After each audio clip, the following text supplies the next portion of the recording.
I was trained as an economist in my previous life before I became a hedge fund manager, and I spend a lot of time now thinking about artificial intelligence and how the models work that underpin the artificial intelligence revolution that we're all witnessing.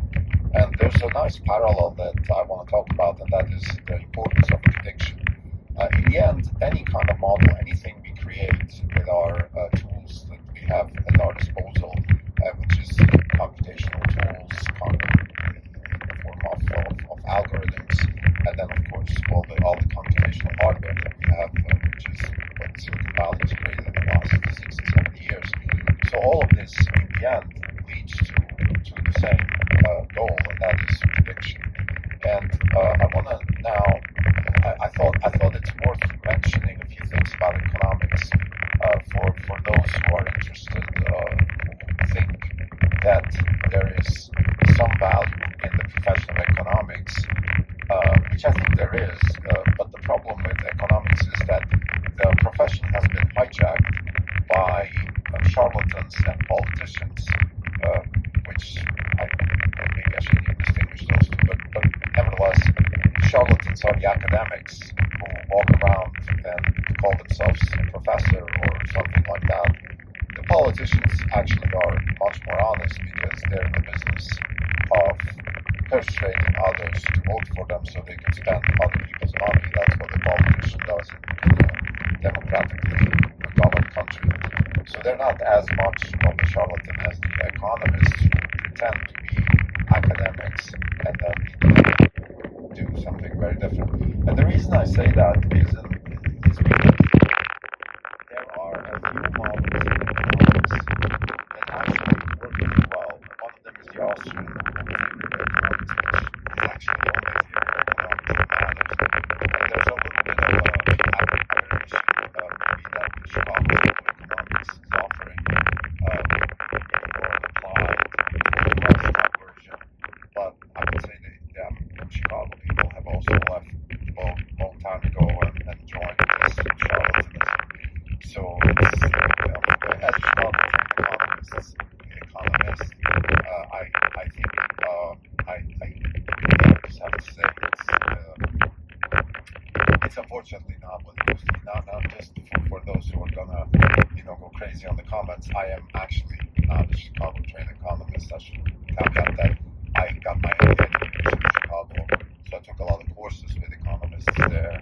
Gary Becker, one of them, Fama, and a couple of others, but my focus was on computational finance and advanced derivatives, which is then what I went to do on Wall Street professionally. So I'm not an economist in the sense of like, I think about trading or regarding economics or growth models. I've read a lot about these things, I've read a lot of papers and all that, but I'm not trained. So just for those who attack me, I'm gonna, trash a lot of the, modern monetary theory and new Keynesian charlatanism that goes around in economics. But the point I want to make here is, look, we can argue about a lot of things, but in the end, any kind of theory, any kind of model is only worth its salt as far as predictions are concerned. How well does it predict stuff? And the School of Economics is incredibly good at predicting outcomes. For example, if you add a Federal Reserve the way we added the Federal Reserve in 1913, and then you keep going, get off the gold standard and add a dual mandate in the 70s, which I think was the biggest crime actually. It's kind of a perpetual rape of our society, starting with the Fed and then taking off the gold standard and then doing the dual introducing the dual mandate, which really opened up the gate. If you have that, you can predict a couple of things. You can predict high inflation, you can predict high government debt, you can predict dysfunctional Congress, and you can predict an increasing share of the government income, and that's exactly what happened. So in that sense, the Austrian model works extremely well versus all these other models, whether it's Keynesian, they're classical. They don't predict nothing. They can't predict nothing China, they can predict AI, they can predict what happens if the agents now take over all the work that we do or something like that. They just can't predict. They can't predict inflation. They can't predict unemployment. They can't predict lack of productivity. They can't predict nothing. They can't predict nothing. Therefore, they're agents. And I think again, prediction is what we do in science. Like the purpose of science is to understand nature, but more generally, of course, is understanding nature means we can make predictions. Because otherwise, what's the point? Again, there might be people who argue about this, but I'm very practical about this.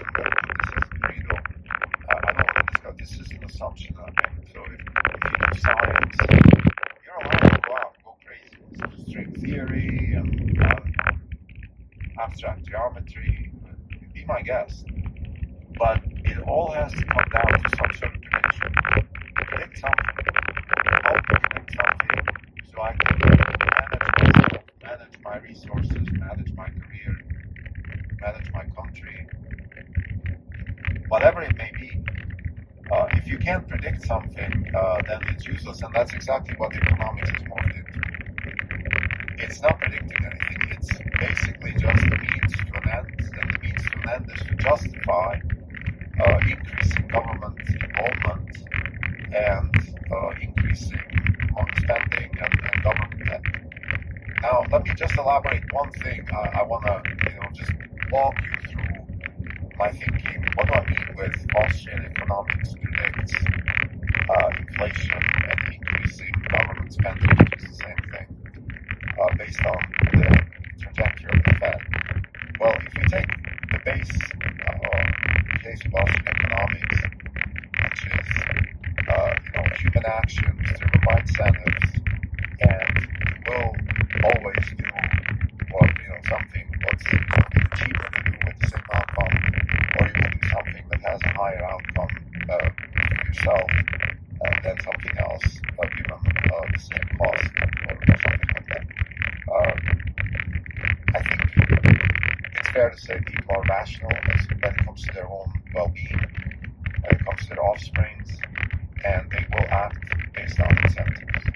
Now, if we add to that a money printing institution that has the ability to monopolize money, and we give that institution, we freed of the checks and balances that our constitution and our whole political system is built around this exact problem.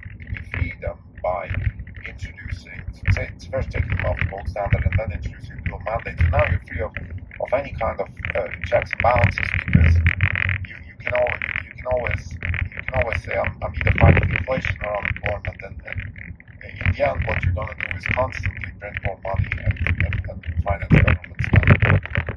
If you at the same time don't have constraints in Congress as far as budgets are concerned, that's what you're going to get. Now the one thing that Austrian economics has, I guess, maybe not predicted as well, or maybe it was center case. Maybe one should go back to the 1950s and read the literature one more time, just to see maybe that this was predicted. But what I'm getting at is the monopolization of the dollar and the global power of the Fed, because the one constraint that you could have predicted, let's say in the 1930s, 40s, when this the Austrian, the Rothbards, and the Van Mises and the Hayeks were really sort of the literature du jour in economic circles. What you could have said is, well, this is not going to work. This whole money printing is not going to work because the dollar will collapse, right? But it will collapse relative to what? And if you monopolize globally, and this is what happened after World War II, we forced Japan into our own system, so they have more government debt than we have, and Europe was basically an attachment to the US, and then you have the Soviet Union, which wasn't an economy, so there was no real competition, right? So the only competition that the US money printing institution had, or still has, is real goods and services, particularly things like real estate, gold, to some extent stocks, but mainly like hard assets, land. And that, of course, that inflation has been in the high single digits, which is roughly what you would expect. Now I don't want to get into technicals, and but you can probably, as a rule of thumb, monetary expansion equals inflation, and that's exactly what happened to these hard assets that we actually care about. I paraphrase some of the Austrian economists who say that just look at the house you want to live in, your dream house, and how much it has appreciated in the last 20, 30 years. That's your inflation. That's the inflation that we're talking about. So having said that, I just want to remind people that if you're interested in things like economics, for example, or if you're interested in understanding a science that occupies itself with creating models of the real world, then you should always ask yourself, okay, how well do these models predict outcomes? That's the key. Now, you can argue about the time frame of the outcome. You can argue about what well prediction means. The MMT economists will immediately push back and say, well, we predict this, we predict that. They'll kind of find what I call the Burberry effect, and that's inside baseball, but it just relates to a former CEO of Burberry, and she was incredibly good at constantly picking the cherries of her business. Let's say female handbags in China grew 50%, right? So she would pick very small pieces of her business and make it sound like the whole business is growing 50%, but in fact most of the business was doing nothing, and just these little pockets always. So that's what monetary MMT economists do. They would say something like, well, I mean, we decrease poverty, for example, and you can argue that to some extent that's true, but that's not because of modern monetary theory.